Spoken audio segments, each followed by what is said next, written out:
Hello बच्चों। आज हम इस साझेदारी व्यवसाय से तीसरा नंबर क्वेश्चन बनाएंगे। राखी और शिखा क्रमशः 2 लाख रुपया तथा 3 लाख रुपये की पूंजी लगाकर साझेदार बनती है। इस वर्ष की समाप्ति पर लाभ 23,200 रुपये है। उनके साझेदारी समझौते के अनुसार उनके लाभ का बंटवारा पूंजी के अनुपात में करें। लाभ का बंटवारा हमको पूंजी के अनुपात में करना है। पर इससे पहले शिखा को 5,000 रुपये प्रति माह वेतन तथा साझेदार की पूंजी पर 10% वार्षिक की दर से ब्याज देना है। वर्ष के दौरान राखी ने 7,000 रुपया तथा शिखा ने 10,000 रुपया आहरित किए। आपसे अपेक्षा की जाती है कि आप लाभ हानि विनियोग खाता बनाइए। हमको लाभ हानि विनियोग खाता, लाभ हानि नियोजन खाता बनाना है। तो लाभ हानि नियोजन खाते का प्रारूप है ये। विवरण राशि, विवरण राशि। यहाँ पे हेडिंग में आपको डालना है लाभ हानि नियोजन खाता। अगर क्वेश्चन में डेट दिया रहेगा तो वहाँ यहाँ पे आपको डेट लिखना है। इस क्वेश्चन में नहीं दिया है तो हम डेट नहीं लिखेंगे। सबसे पहले इसमें लिखते हैं समाकलन पक्ष में ये आपका विकलन पक्ष है और ये आपका समाकलन पक्ष। सबसे पहले लिखते हैं जो बुक में लाभ दिया रहेगा शेष लाया गया। लाभ होता है तो समाकलन पक्ष में लिखते हैं, हानि होती है तो विकलन पक्ष में। हमारा लाभ दिया है 23,200 रुपया,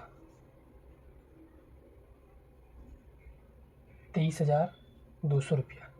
अब जितने भी खर्च हैं, जितने भी हानियां हैं वो विकलन पक्ष में आते हैं, जितने भी आय हैं, जितने भी लाभ हैं वो समाकलन पक्ष में आते हैं। तो सबसे पहले हम पूंजी पर ब्याज देंगे। पूंजी पर ब्याज उनको देना है 10% वार्षिक की दर से। पूंजी पर ब्याज, साझेदार का नाम है राखी और ये शिखा, ठीक है। इनको देना है हमको पूंजी पर ब्याज। राखी की पूंजी दी गई है क्वेश्चन में। पूंजी पर ब्याज हम निकाल रहे हैं, पूंजी पर ब्याज। राखी की पूंजी यहाँ पे दी गई है 2 लाख रुपया। 2 लाख का हमको 10% निकालना है, जाएगा आपका 20,000 रुपया। उसके बाद शिखा की पूंजी दी है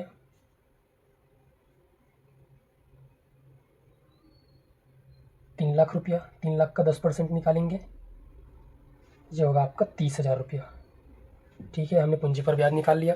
अब इसको लिखना कैसे है इधर देखते हैं।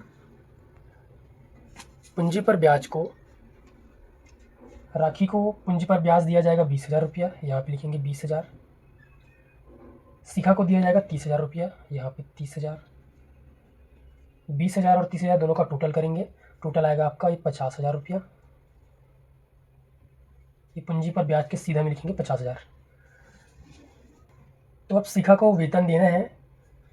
शिखा का वेतन है, शिखा का वेतन है 5,000 रुपये प्रति माह। 5,000 रुपये प्रति माह है तो हमको वार्षिक देना होता है। वार्षिक देंगे तो 12 से मल्टीप्लाई करेंगे तो ये आ जाएगा 60,000। हमने पूंजी पर ब्याज दे दिया 50,000, शिखा को वेतन दे दिया 60,000 रुपया। अब ब्याज और वेतन देने के बाद हमारे पास लाभ या हानि कितने का होता है वो निकालेंगे। क्वेश्चन में इतना ही बोला गया है। नीचे दिया है लास्ट में, वर्ष के दौरान राखी ने 7,000 रुपया और शिखा ने 10,000 रुपये आहरित किए। आहरण का लेखा होता है, बट माल का आहरण होता तो उसका लेखा करते हम समाकलन पक्ष में।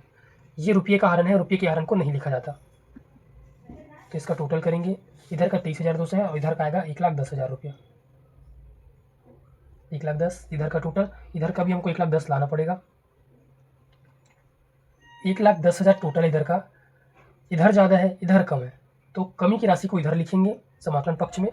और 1,10,000 में 23,200 माइनस करते हैं तो हमारा आएगा ये 1,10,000 में 23,200 को माइनस करेंगे, 0,010,8,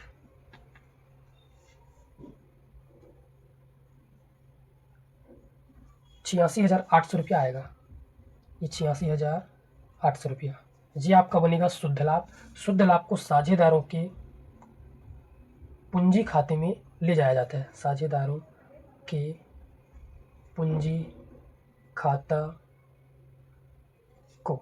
86,800 का लाभ हुआ, शुद्ध लाभ। अब इस 86,800 को हम बांटेंगे उनके लाभ हानि विभाजन अनुपात में। अगर बराबर दिया है तो बराबर बांटेंगे। इसमें बोला गया है पूंजी के अनुपात में बांटना है, तो पूंजी अनुपात हमको निकालना पड़ेगा।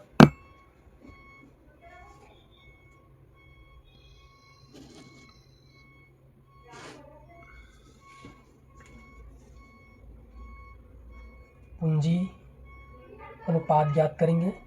पहले का पूंजी है 2 लाख रुपया और दूसरे का है 3 लाख रुपया। हमारा हानि का भाग आया 86,800 रुपया। इस 86,800 रुपये को इनके पूंजी के अनुपात में हमको बांटना है। यहाँ पर पूंजी अनुपात में बांटने बोला है, तो हम पहले पूंजी अनुपात ज्ञात करेंगे। राखी की पूंजी है 2 लाख रुपया, शिखा की है 3 लाख रुपया। 5 जीरो गैप कर देंगे, काट देंगे, तो ये बनेगा 2:3। टोटल करेंगे तो 5 आता है, तो 2/5 भाग राखी के लिए बनेगा, 3/5 भाग शिखा के लिए बनेगा। तो 86,800 रुपया आया हानि। इस हानि को 2/5 और 3/5 में बांटेंगे, तो राखी का भाग आया 34,720 और शिखा का आया 52,080 रुपया। तो ये हम ऐसे हानि को बांटते हैं, लाभ और हानि को। ये आपका हानि आया, इस हानि को हम इस अनुपात में बांटें, 2/5 और 3/5 के अनुपात में।